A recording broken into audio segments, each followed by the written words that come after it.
मैं हूं अंकित और आप देख रहे हैं न्यूज लाइन। न्यूज लाइन को सब्सक्राइब करें और हमारे वीडियोस को आप ज्यादा से ज्यादा शेयर करें, ज्यादा से ज्यादा लोगों तक पहुंचाएं।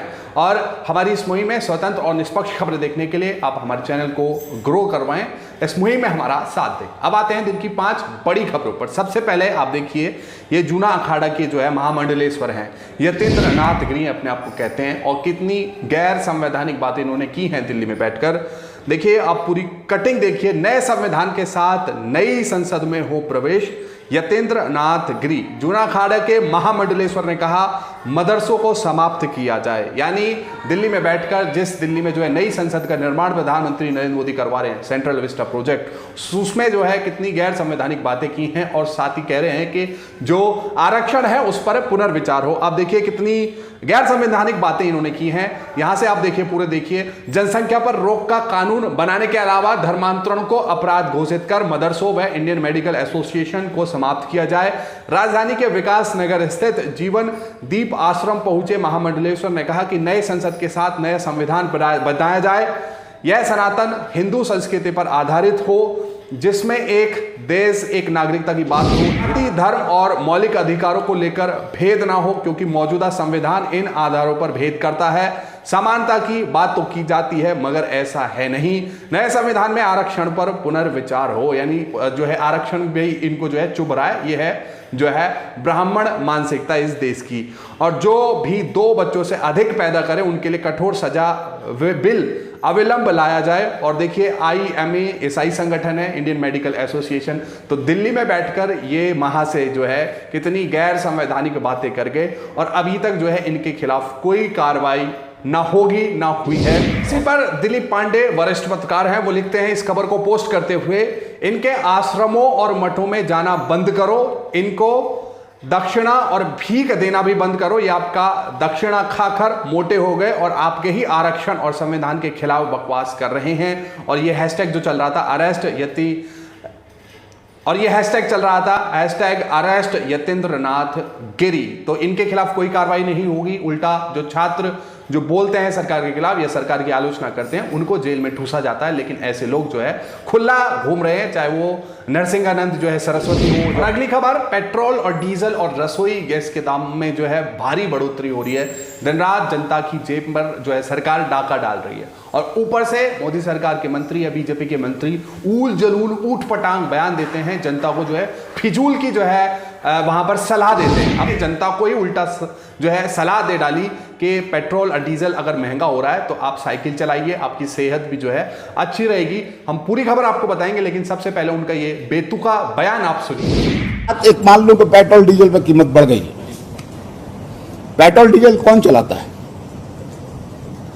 आपसे ज्यादा चलता है। मैं मेरी बात में पहले भी क्रिटिसाइज हुई है, पहले भी हुई। मैं आज फिर कह रहा हूं कि हम सब्जी मंडी जाते हैं तो हम कभी साइकिल से जाते हैं क्या?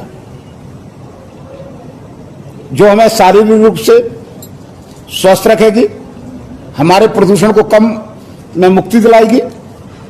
हमारे लिए पेट्रोल डीजल महत्वपूर्ण है कि हमारे स्वास्थ्य सेवाएं देश की महत्वपूर्ण है। ये देखिए पूरी खबर। मध्य प्रदेश के ऊर्जा मंत्री का बेतुका बयान, बोले पेट्रोल डीजल के दाम बढ़ गए तो साइकिल चलाओ, सेहत अच्छी रहेगी। अगली खबर, पश्चिम बंगाल की मुख्यमंत्री ममता बनर्जी और गवर्नर जगदीप धनखड़ के बीच लगातार जुबानी जो है तीरंदाजी चल रही है। अब उन्होंने जो है ममता बनर्जी ने पहले चिट्ठी लिखी केंद्र सरकार को कि जगदीप धनखड़ को जो है हटाया जाए। वो जो है तानाशाही रवैया दिखा रहे हैं और बीजेपी के नेता की तरह जो है कार्य कर रहे हैं। जो संवैधानिक पद है गवर्नर का, जो एक बहुत ही माना जाता है कि उसकी काफी वैल्यू होती है और संवैधानिक पद है, तो उनको जगदीप धनखड़ भी लगातार जो है पश्चिम बंगाल में जो हिंसा हो रही है उसको लेकर सवाल उठा रहे हैं और ऐसे बर्ताव कर रहे हैं जैसे वो बीजेपी के कोई MLA हो या MP हो। अब आप पूरी खबर देखिए।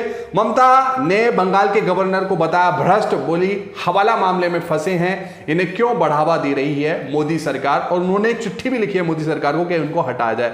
पश्चिम बंगाल विधानसभा चुनाव के नतीजे घोषित होने के बाद से ही राज्य में सियासी हलचल मची हुई है। मुख्यमंत्री ममता बनर्जी और भाजपा के बीच तनातनी का माहौल बना हुआ है। इसके साथ ही राज्य के गवर्नर जगदीप धनखड़ और मंत्री ममता बनर्जी के रिश्तों में भी तल्खी जग जाहिर हो चुकी है। ममता बनर्जी ने कल गवर्नर जगदीप धनखड़ को एक भ्रष्टाचारी शख्स करार दिया, जिसके बाद भाजपा और तृणमूल कांग्रेस के बीच तनाव और बढ़ गया है। मुख्यमंत्री ममता बनर्जी ने प्रेस कॉन्फ्रेंस के दौरान मीडिया द्वारा पूछे गए एक सवाल के जवाब में कहा है कि पश्चिम बंगाल के गवर्नर जगदीप धनखड़ का नाम 1996 हवाला जैन मामले में चार्जशीट में था, वह एक भ्रष्ट शख्स है। इसके साथ ही मुख्यमंत्री ममता बनर्जी ने यह भी कहा कि मुझे यह सब बातें कहने के लिए माफ कर दें, लेकिन केंद्र सरकार में सत्तारूढ़ मोदी सरकार द्वारा ऐसे गवर्नर को बढ़ावा क्यों दिया जा रहा है। और लगातार जो गवर्नर हैं वो भी जो है तीखे हमले ममता बनर्जी पर कर रहे हैं।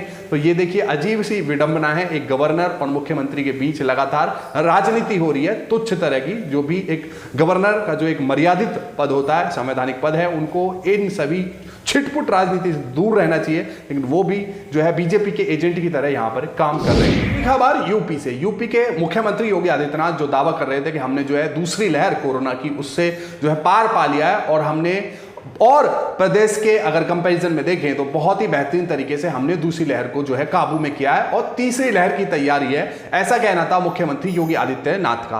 अब जो है ख्याली पुलावों की हवा निकाल दी दरअसल बीजेपी की एक नेता ने। आप ये देखिए, बोलता हिंदुस्तान की खबर है, बीजेपी नेता ने योगी सरकार की खोली पोल, बोले यूपी के हर गांव में कोरोना से 10 मौतें हुई हैं।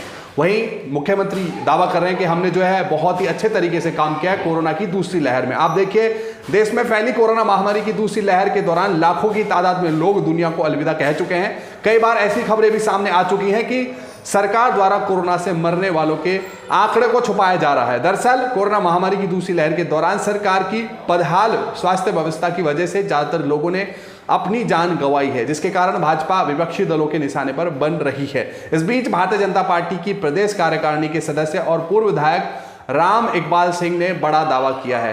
भाजपा नेता इकबाल सिंह ने दावा किया है कि कोरोना संक्रमण की पहली लहर से सरकार ने बिल्कुल भी सबक नहीं लिया। इसी वजह से जब उत्तर प्रदेश में कोरोना संक्रमण की दूसरी लहर आई तो हर गांव में कम से कम 10 लोगों की मौत जानलेवा संक्रमण से हुई है। देखिए, बीजेपी के नेता ही जो है योगी आदित्यनाथ की नाकामियों को जो है उजागर कर रहे हैं और योगी जी बड़े बड़े भाषणों से दावा कर रहे हैं कि हमने देखिए बहुत बेहतरीन तरीके से जो है दूसरी लहर को हरा दिया। खबर फिर से जो है उत्तर प्रदेश से। उत्तर प्रदेश में अब चुनाव है, तो चुनाव में अब जब तक चुनाव नहीं होंगे तो वहां के हिंदू खतरे में आ जाएंगे। जैसे पश्चिम बंगाल के हिंदू खतरे में थे, उससे पहले दिल्ली में जो है हिंदू खतरे में थे। तो इसी पर पप्पू यादव जो कि पूर्व सांसद हैं और एक समाज सेवी भी हैं, उन्होंने कटाक्ष किया है ट्विटर पर। दरअसल बंगाल में हिंदू फिलहाल खतरे से बाहर हैं, अब 2022 तक यूपी में खतरे के बादल मंडराते रहेंगे, पप्पू यादव ने कहा है और कटाक्ष किया है जिस तरह से बीजेपी जो है हिंदू मुस्लिम की राजनीति करती है और जहां जहां पे इसको जो है चुनाव जीतना होता है तो बीजेपी के पास अपना कोई विजन होता नहीं है, कुछ मुद्दे होते नहीं है चुनावी, सिर्फ एक ही जो है सबसे बड़ा उसका एजेंडा है, वो है सिर्फ और सिर्फ हिंदू मुस्लिम यानी सांप्रदायिक ध्रुवीकरण किया जाए और हिंदू मुस्लिम करके जो है वोटों को जो है ध्रुवीकरण करके अपनी सरकार बनाई जाए। तो इसी पर बहुत बड़ा कटाक्ष किया है कि जब तक अब जो है 2022 के चुनाव नहीं हो जाते हैं तब तक हिंदू खतरे में ही रहेगा। इन खबरों को लेकर आपकी जो भी राय है नीचे कमेंट बॉक्स में जरूर लिखें, साथ साथ हमारे चैनल को भी आप सब्सक्राइब करें। शुक्रिया।